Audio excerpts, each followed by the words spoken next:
All right, man, peace. You know, brothers, Draymond Green, the superstar power forward of the Golden State Warriors, he really is a microcosm of the modern-day woke Negro. Excessively emotional. Every once in a while, he'll show flashes of insight or intelligence. He'll say things that he does not mean just for attention. He pretty much is at the maturity phase of an adolescent, even though he wants to be considered a grown man.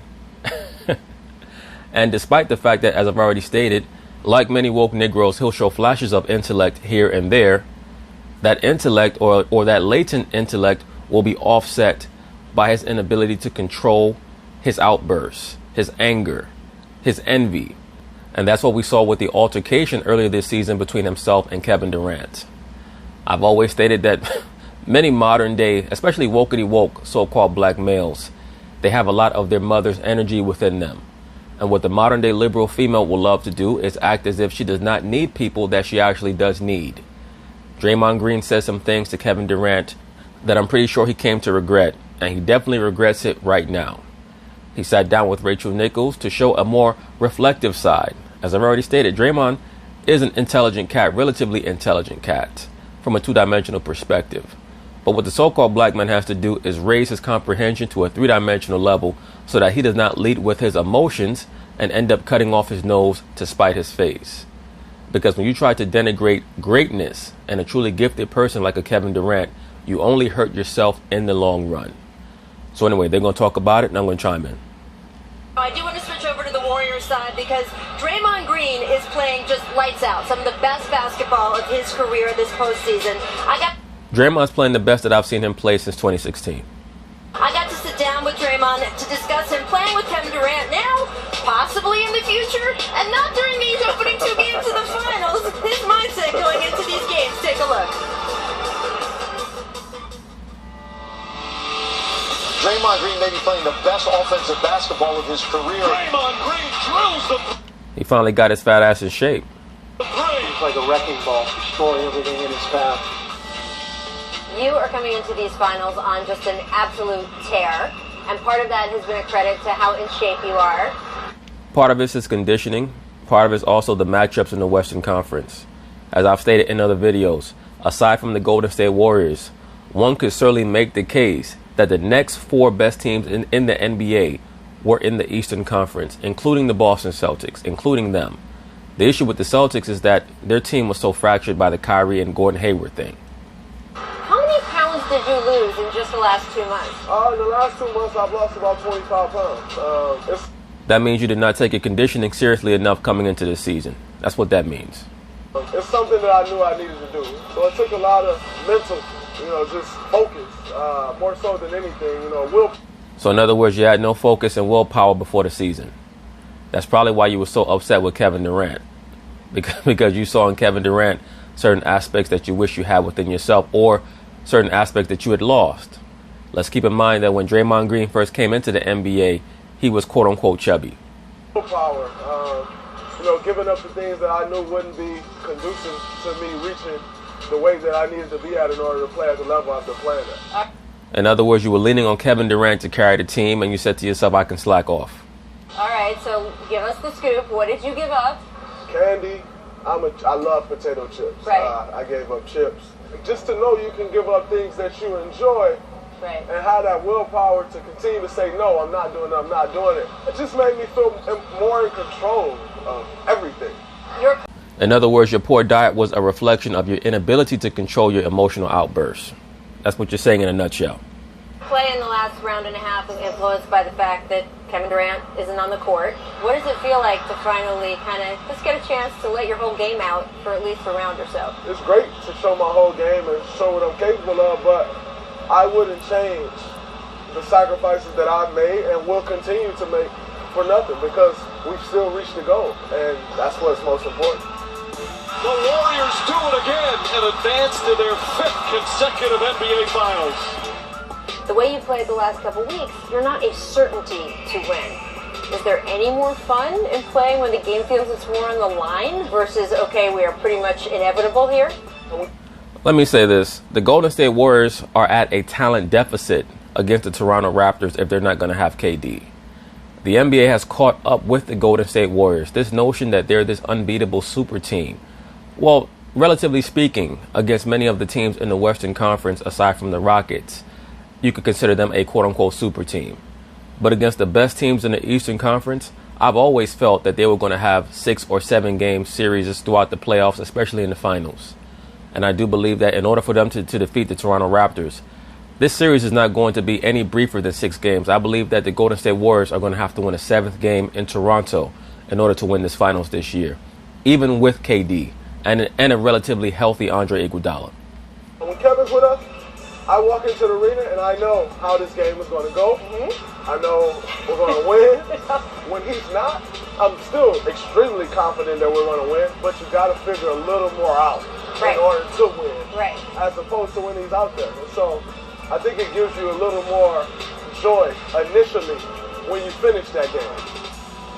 Draymond Green grabbing the basketball, racing down court. Kevin Durant was like, I was asking for the ball. Why didn't you give me the ball? And Draymond Green just went off.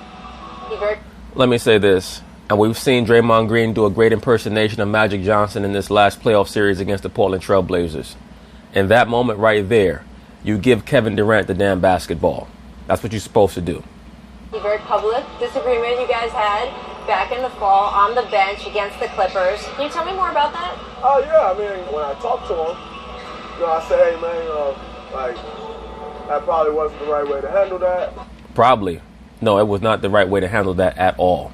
And what that was the equivalent of an average level female spazzing out on a dude that she's scared is going to leave her because he's the best thing that ever happened to her damn life.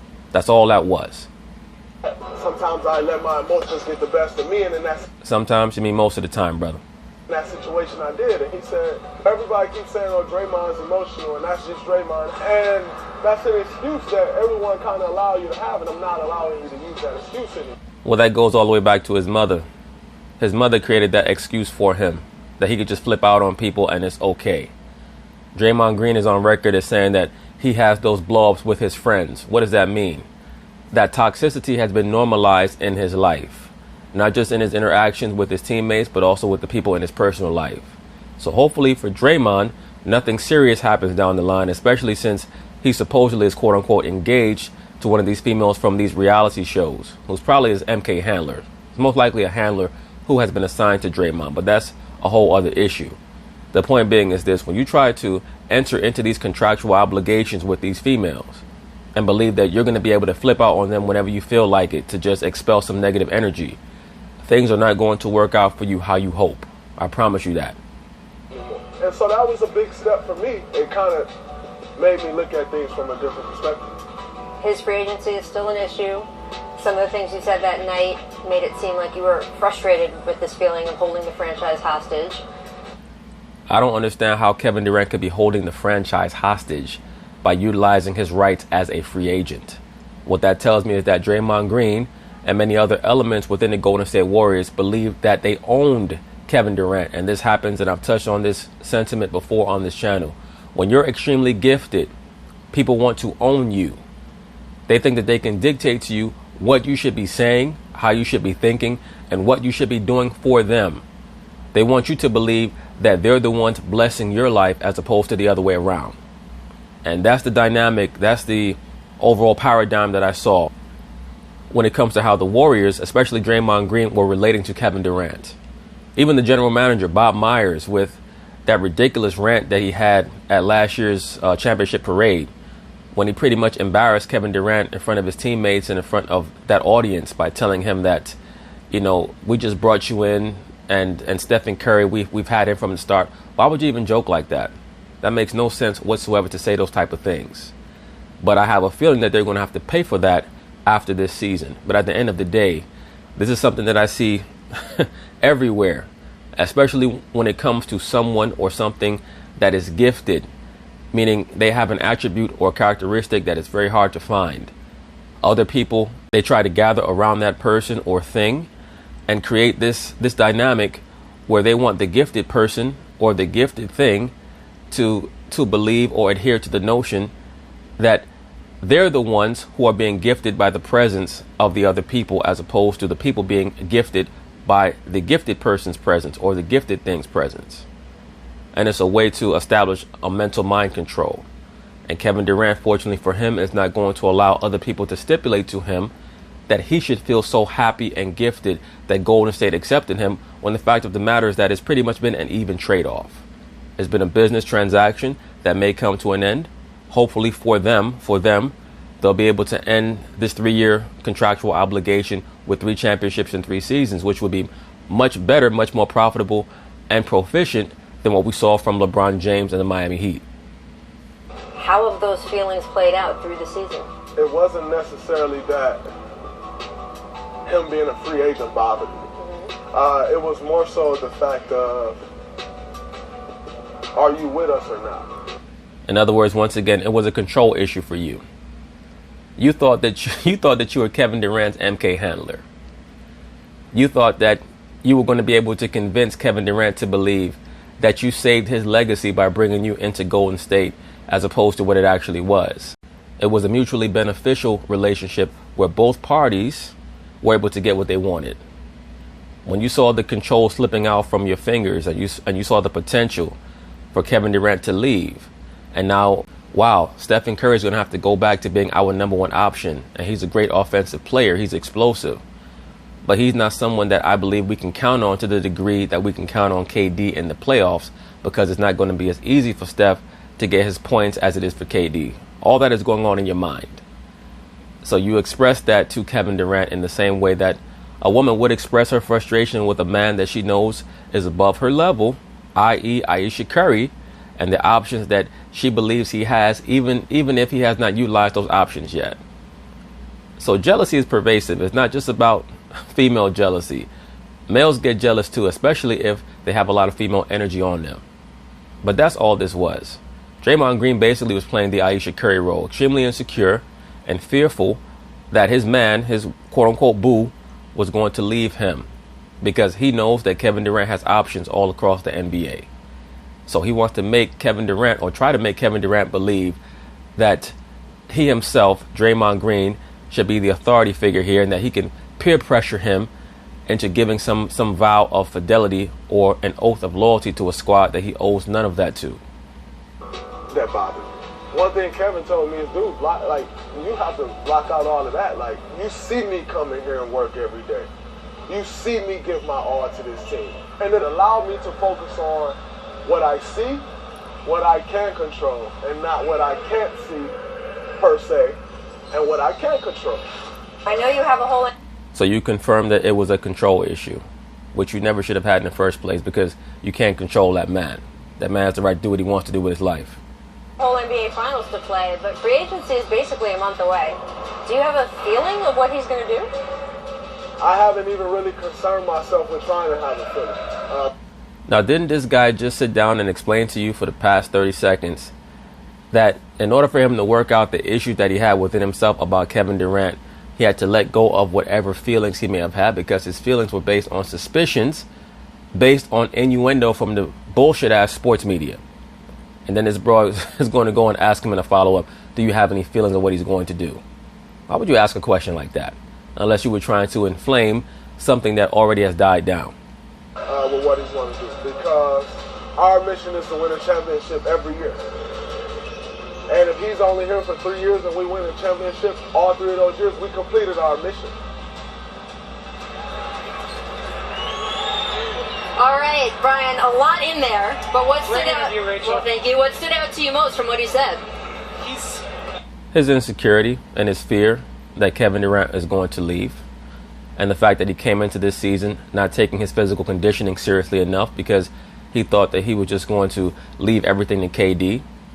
In addition to that, the fact that the Warriors are not taking the regular season seriously enough, and if they lose these finals, one of the things that they're going to blame is the lack of home court.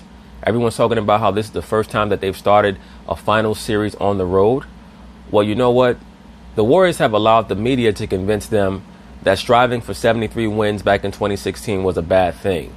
And the Warriors have embraced that concept so much that now they don't even take the regular season seriously at all. They almost did not have the number 1 overall seed this year. They didn't have it last year. And now they don't have home court for the NBA Finals, and it might cost them another championship. He's playing the best basketball of his career, and he's still recruiting Kevin Durant. like these guys, as great as they're playing, as great as Draymond has played, they don't want Kevin to leave. They don't want to even give the hit that they want to leave. This is a guy who got into a huge screaming match with him. He basically said in this interview, when he's in a position to brag more than ever, it was my fault. The recruitment is full on. It's going to be full on until July 1st. As it should be. Well, I mean, look, they might be recruiting him and thinking they still want to play with him, but I thought another thing that was interesting that he said is, look, we know it's a certainty. He said, when I walk in the building with Kevin Durant, I know we're going to win, which is kind of an amazing thing to say, but guess what? They've won 100% of the available NBA titles since they got him, so he's right. He said there is a little bit more joy in the games where they have to work to figure things out. How did that resonate with you? That joy will dissipate very quickly if they lose game 2. It's easy to say that you're joyful in being able to work things out when you're going against the Houston Rockets, who have a lot of internal issues, as well as the Portland Trail Blazers, who are just a B-class or even a C-class playoff team when it comes to championship aspirations. That's easy. But when you go up against a top-notch defensive team like the Toronto Raptors with a superstar player in Kawhi Leonard, that quote-unquote joy that you have in working things out, that's going to go away very quickly. Well, I mean, you got to think. People were talking about the Golden State Warriors being one of the greatest teams ever assembled when they won 73 games in a season, right? And all that team was, that 2016 Warriors team was a team that was at least 2 steps ahead of every other team in the NBA. They were doing things back in 2016 that you see many of the other teams in the league doing right now. That's why that team was so proficient. And plus, they played every regular season game like it was a playoff game. Even though Steph Curry only played about 32, 33 minutes a game that season, they were going all out. And the opposition had never seen a team play like that before, where you had 2 players who could destroy you from the 3-point line, and you had 1 player in a Steph Curry who could bomb away from 30 feet out and was still shooting 50% from the field overall over the course of that season, and who also had a power forward who can get you triple doubles and actually run the fast break, as well as a player in Iguodala who could guard 4 positions. So it took a while for the league to catch up. The league is pretty much caught up to the Warriors. The Warriors are still great enough with their championship caliber, but they just can't go out there with any squad, any lineup, and win a championship anymore. They do need KD. And they ended up losing that championship. So when you acquire a guy like Kevin Durant, who's arguably one of the best 1-2 players in our league, I mean, it's not even fair to the league because we know what they can do without Kevin Durant, but to add him, it's unstoppable. It makes them unstoppable. But I feel what Draymond is saying. Without KD, you got to go through that journey. It's more of a tougher task, right, a road to go down to the finals of what they accomplished without him. So you almost feel like you earned it a little bit more, even though, of course, they've earned it either way. But you feel that probably, right? You feel it. The last 2 championships that the run they've been on, it's kind of been a cakewalk. One of the reasons why it was a cakewalk the last couple of years is because they went against one of the great individual players with one of the highest individual basketball IQs, but one of the lower team basketball IQs in LeBron James. They're facing a team right now in the Toronto Raptors that runs a real system offensively and defensively for the first time. It's going to take a minute for the Warriors to recalibrate themselves, because I'm not quite sure if they've ever faced a team on the level of the Toronto Raptors from a defensive perspective, not even talking about offense and what the Raptors bring to the table in the form of course, the great Kawhi Leonard, Pascal Siakam, so on and so forth. As I've already stated, please keep in mind, the Toronto Raptors have 2 former Defensive Player of the Year award winners and another player in Pascal Siakam, and also Kyle Lowry for that matter, who could be considered for all NBA on the defensive side. I'm not saying necessarily the second or third team, but they're bubble all defensive players. So it's going to take a minute for the Warriors to be able to recalibrate their attack, or what their methodologies are going to be both offensively and defensively in an attempt to win this series. Well, no Kevin Durant, let's be honest.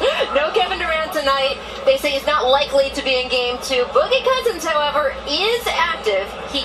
But anyway, that's basically it on that, brothers. We'll see what happens. When it comes to Mr. Draymond Green, hopefully this situation will necessitate a massive and permanent maturation for him, and this just won't be a blip on the radar screen when it comes to his growth as an individual.